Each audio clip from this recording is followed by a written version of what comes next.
আমি এখন দাঁড়িয়ে আছি মালদা লুকোচুরি গেটের মোড়ের ঠিক সামনে।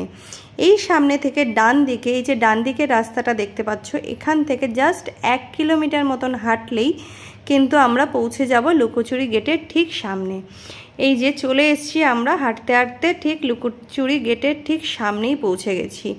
জায়গাটা কিন্তু ভীষণ সুন্দর, ভীষণ নিরিবিলি, মানে শুধু পাখির শব্দ ছাড়া আর কিচ্ছু শোনা যাচ্ছে না, মানে এতটাই শান্ত।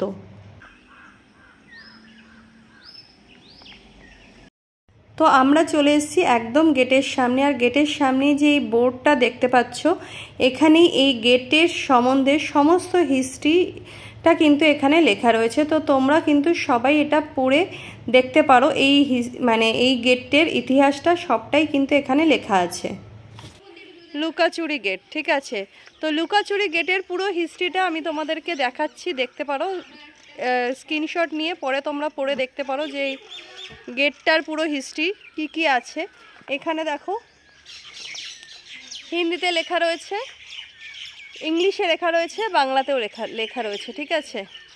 দাঁড়াও, এই দেখো ইংলিশেও লেখা রয়েছে, হিন্দিতে লেখা রয়েছে, বাংলাতেও লেখা রয়েছে। এই গেটটার কি হিস্ট্রি, কি আছে, কি বৃত্তান্ত, সবটাই তোমরা এটা পড়ে জানতে পারবে।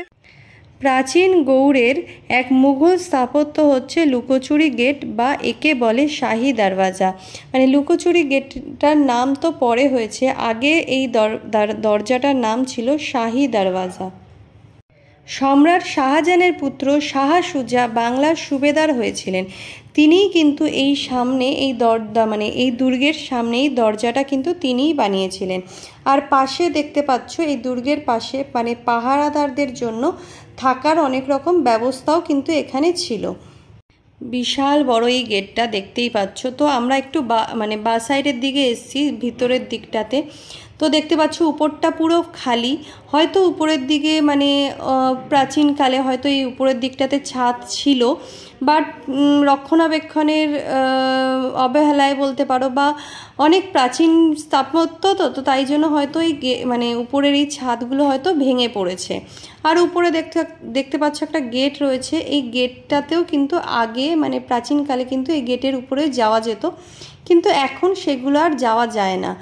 দেয়ালগুলোতে তেমন কোনো কারুকার্য নেই, যেমন দুর্গের গেট যেমন হয় দেখতে পাচ্ছ ঠিক সেরকমই দেখতে।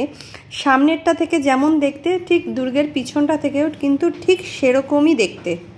তো আমরা চলে এসেছি এবার দুর্গের ভিতরে।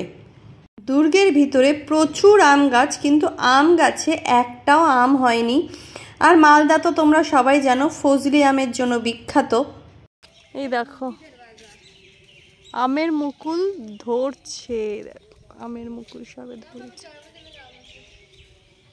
এখনো আম সেভাবে হয়নি গাছে।